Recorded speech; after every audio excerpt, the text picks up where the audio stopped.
Joe Lubchansky. Joe Lubchansky. He just couldn't lose. He had all the fun in the world. Saturday nights filled with booze. But one morning he met his fate. He met his match. Got hooked up on a blind date. A blind date. Met a girl. Oh, he bet the world this would be the one. The one. This would be the one. But you see, Joe Lubchansky, the man who couldn't lose. What can I say? You know, he was the man who couldn't lose. You know, in most circumstances, you know, it was true. He couldn't lose. He was the man who was most equipped for his time. The color, you know, this scarf here, I had it knit from his very own fur, from his hair, from his matted hair, his pubic hair, his head of hair, his unnatural. A lot of people thought I was sick. They said, Crumb, what are you doing? You're making your clothes now out of the fucking hairs of, your friends? This was Joe Lubchansky's hair, you know? Oh, Joe Lubchansky was this guy I used to know. I went to North Rumsbrook with him. We were on the all-tackle school ball field, and he took a devastating blow, but he recovered. And from then on, he was the best guy I ever knew. He was truly the man who couldn't lose. Everything went his way. He was about to bet his world on a misconception based on booze. Met a girl he thought was pure as snow. Pure as snow. Oh, Joe Lubchansky didn't know. Didn't know a thing. That this girl would ruin him. Ruin him.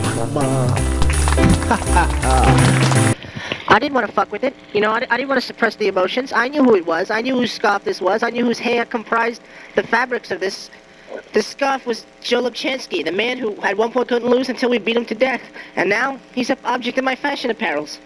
Go figure. Maybe I was too abrupt. Maybe, you know, I wasn't businesslike enough. Maybe the aura I conveyed was not an aura of positiveness, but an aura of disgust.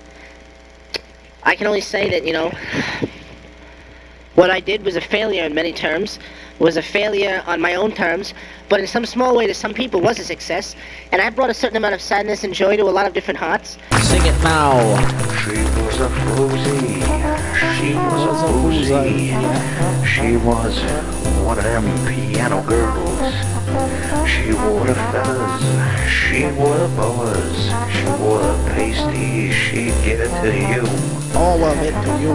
But Joe Lubchansky, he didn't know any of these things. Didn't know. Joe Lubchansky. Joe Lubchansky. He didn't know what damn thing.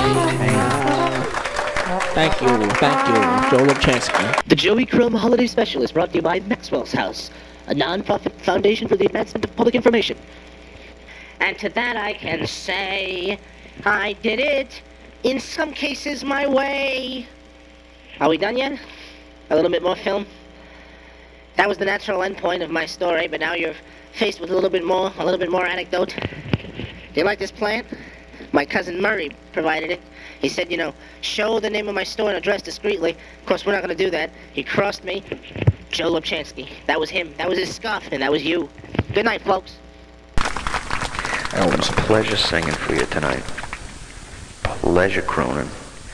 Pleasure doing all the things we do to make a happy night for you. It's been a pleasure. And for all the people that bought us drinks, thank you very much. Thanks to you especially. And all the people that have been drinking tonight, get in the slow lane.